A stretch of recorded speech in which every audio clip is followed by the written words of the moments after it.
What do you call the most powerful natural stimulant? A. Erythrocylon coca. B. Heroin. C. Beta-eucaine. D. Cocaine hydrochloride. Answer D. Cocaine hydrochloride. What is the most important constituent of opium? A. Morphine. B. Heroin. C. Codeine. D. Cocaine. Answer A. Morphine.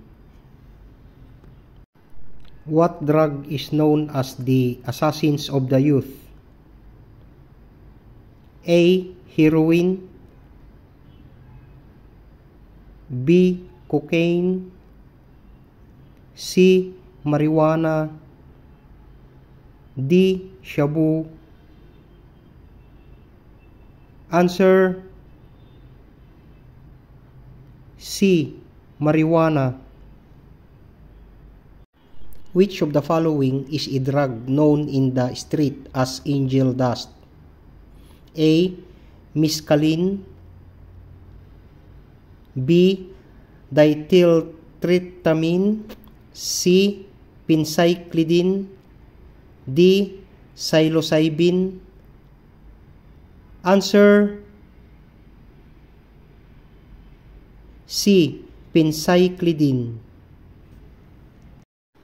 In acute cases, withdrawal of drugs causes serious physical illness is also called abstinence syndrome. It is also otherwise known as A. Psychological dependence. B. Physical dependence. C. Drug addiction. D. Cold turkey. Answer D. Cold turkey.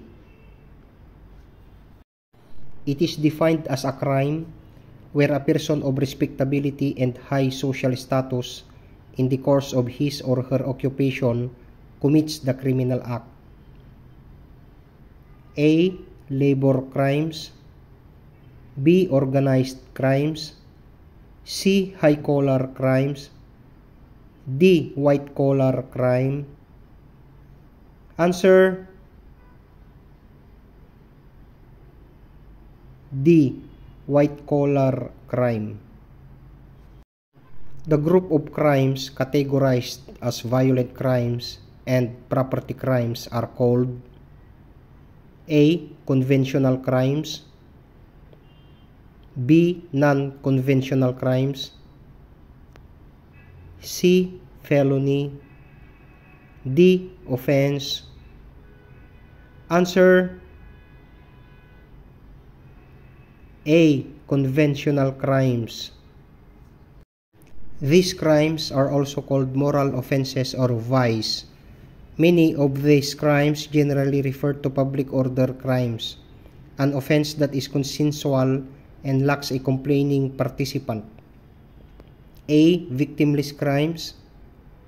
B. Consensual crimes. C. Sexual crimes. D. A and B only. Answer D. A and B only. 1. Under the custody of lawful authority by reason of criminal sentence is A. Prisoner. B. Inmate. C. Detainee. D. All of this. Answer D. All of this. Penitentiary generally refers to A. Prison. B. Place of confinement. C. Penal colony. D. All of this. Answer A. Prison.